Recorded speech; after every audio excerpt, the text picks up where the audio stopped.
नमस्ते. आपण चर्चा करतोय जर्नलिंगबद्दल. जर्नलिंगचा आणखीन एक प्रकार म्हणजे ग्रॅटिट्यूड जर्नलिंग. तर यात काय करायचं आहे, तुम्हाला आनंद देणाऱ्या तुमच्या आयुष्यात ज्या गोष्टी व्हॅल्यू ॲड करतात, तुमची नोकरी असेल, तुमचे नातेवाईक असतील, मित्र असतील, तर ह्या ज्या व्हॅल्यू ॲड करणाऱ्या गोष्टी आहेत, या सगळ्या गोष्टींबद्दल कृतज्ञता व्यक्त करणं. हे जर्नलिंग तुम्ही दिवसातल्या कुठल्याही वेळेत करू शकता.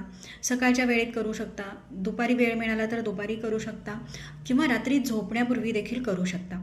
तुम्ही जर सकाळी ग्रॅटिट्यूड जर्नलिंग करणार असाल तर आदल्या दिवशीच्या दिवसात म्हणजे कालच्या दिवसात तुमच्यासोबत काय काय चांगल्या गोष्टी घडल्या, अगदी बारीक सारीक गोष्टीही असतील तर त्यांची नोंद करून त्याबद्दल तुम्हाला आभार व्यक्त करायचे किंवा कृतज्ञता व्यक्त करायची.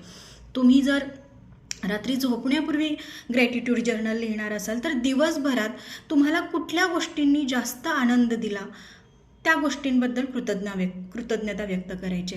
तुम्ही तुमच्या आरोग्याबद्दल, नोकरीबद्दल, रिलेशनशिपबद्दल ज्या गोष्टी तुम्हाला आनंद आणि समाधान देतात त्या सगळ्या गोष्टींची इथं नोंद करू शकता. त्याबद्दल जितक्या खोलात लिहिता येईल तितकं लिहू शकता. ग्रॅटिट्यूड जर्नल लिहिल्याने काय होतं की आपल्या आयुष्यात कधी कधी असं असतं की खूप चांगल्या गोष्टी असतात पण आपण कुणाशी तरी कम्पेअर करून किंवा माझ्याजवळ हे नाही पण त्याच्याजवळ आहे, हे असं होतं आपलं कधी कधी. किंवा सोशल मीडियाच्या माध्यमातून कोणाचं तरी काही पोस्ट बघतो की आपल्याला असं वाटतं की ह्यांचं लाईफ माझ्यापेक्षा जास्त आनंदी आणि जास्त सुखी आहे.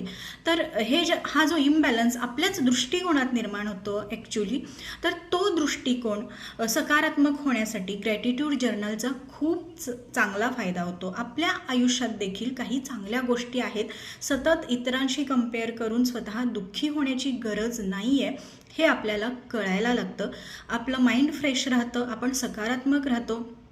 काही चॅलेंजेस जरी आले तरी आपला ॲटिट्यूड पॉझिटिव्ह असल्यामुळं त्यावरती आपण लवकरात लवकर मात करू शकतो. तर हे ग्रॅटिट्यूड जर्नल तुम्हाला जर डिटेलमध्ये शिकायचं असेल तर कमेंटमध्ये नक्की सांगा. आपण त्याच्यावरती अजून काही सिरीज नक्की बनवू, पण ट्राय जरूर करा. धन्यवाद.